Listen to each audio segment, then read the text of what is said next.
अपराजिता अर्थात जो कभी पराजित नहीं होती। नवरात्र में 9 दिनों तक मां दुर्गा के विभिन्न रूपों का पूजन किया जाता है। तत्पश्चात 10वें दिन असुरों के समूल विनाशोपरांत मां दुर्गा द्वारा अपराजिता माता का पूजन किया गया। संयोगवश त्रेता युग में इसी दिन भगवान राम द्वारा रावण का अंत किया गया। अतः इस दिन को विजयदशमी अथवा विजय पर्व के रूप में मनाया जाता है और आराध्य अपराजिता माता का पूजन किया जाता है। प्रस्तुत है अपराजिता स्तोत्र। अपराजित विद्या मंत्र पाठे विनियोगः।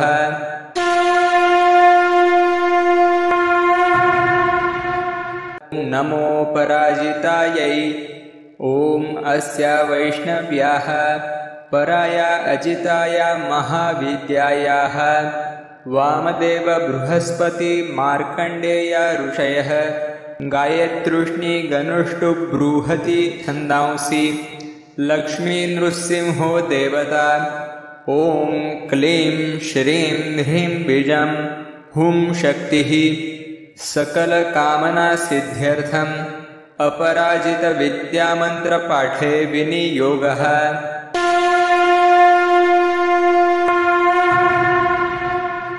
ओम नीलोत्पलदलश्यामां भुजंगाभरणान्वितां शुद्धस्फटिकसङ्काशां चन्द्रकोटिनिभाननां शङ्खचक्रधरां देवीं वैष्णवीमपराजितां बालेन्दुशेखरां देवीं वरदाभयदायिनीं नमस्कृत्य पपाठैनां मार्कण्डेयो महातपाः। मार्कण्डेय उवाच शृणुष्व मुनयः सर्वे सर्वकामार्थसिद्धिदाम् असिद्धसाधिनीं देवीं वैष्णवीमपराजितां विष्णोर्यमनुप्रोक्ता सर्वकामफलप्रदा सर्वसौभाग्यजननी सर्वभीतिविनाशिनी सर्वैश्च पठितां सिद्धैर्विष्णोः परमवल्लभा नानया सदृशं किञ्चित् दुष्टानां नाशनं परं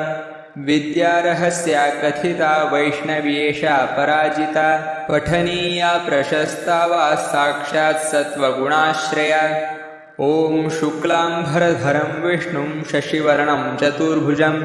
प्रसन्नवदनं ध्यायेत् सर्वविघ्नोपशान्तये।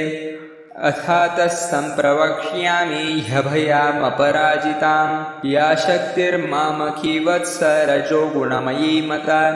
सर्वसत्त्वमयी साक्षात् सर्वमन्त्रमयी च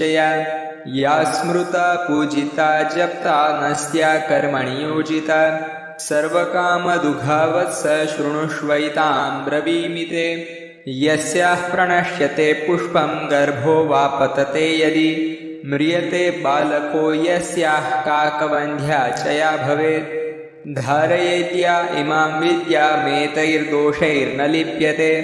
गर्भिणी जीववत्सा स्यात् पुत्रिणी स्यान्न संशयः भूर्जपत्रे त्विमां विद्यां लिखित्वा गन्धचन्दनैः एतैर्दोषैर्न लिप्येत सुभगा पुत्रिणी भवेत् रणे राजकुले द्यूते नित्यं तस्य जयो भवेत् शस्त्रं वारयते ह्येषा समरे काण्डदारुणे गूल्मशूलाक्षिरोगाणां क्षिप्रं नाश्यति च व्यथां शिरोरोगज्वराणां न नाशिनी सर्वदेहिनाम् इत्येषा कथिता विद्या अभयाख्यापराजिता एतस्याः स्मृतिमात्रेण भयं क्वापि न जायते नोपसर्गा न रोगाश्च न योधा नापि तस्कराः न राजानो न सर्पाश्च न द्वेष्टारो न शत्रवः यक्षराक्षसवेताला न शाकिन्यो न च ग्रहाः अग्निर्भयं न वाताश्च न समुद्रान्न वैविशात् कार्मणं वा शत्रुकृतं वशीकरणमेव च उच्चाटनं स्तम्भनं च विद्वेषणमथापि वा न किञ्चित् प्रभवेत् तत्र यत्रैषा वर्तते भया पठेद्वा यदि वा चित्रे पुस्तके वा मुखेऽथवा हृदि वा द्वारदेशे वा वर्तते ह्यभयः पुमान् हृदये विन्यस्येदेतां ध्यायेत् देवीं चतुर्भुजां रक्तमाल्यां भरधरां पद्मरागसमप्रभां पाशाङ्कुशाभयवरैरलङ्कृतसुविग्रहां साधकेभ्यः प्रयच्छन्तीं मन्त्रवर्णामृतान्यपि नातः परतरं किञ्चिद्वशीकरणमनुत्तमम् रक्षणं पावनं चापि नात्र कार्या विचारणा प्रातः कुमारिकाः पूज्याः खाद्यैराभरणैरपि तदिदं वाचनीयं स्यात् तत्प्रिया प्रीयते तु माम् ॐ अथातः सम्प्रवक्ष्यामि विद्यामपि महाबलां सर्वदुष्टप्रशमनीं सर्वशत्रुक्षयङ्करीं दारिद्र्यदुःखशमनीं दौर्भाग्यव्याधिनाशिनीं भूतप्रेतपिशाचानां यक्षगन्धर्वराक्षसां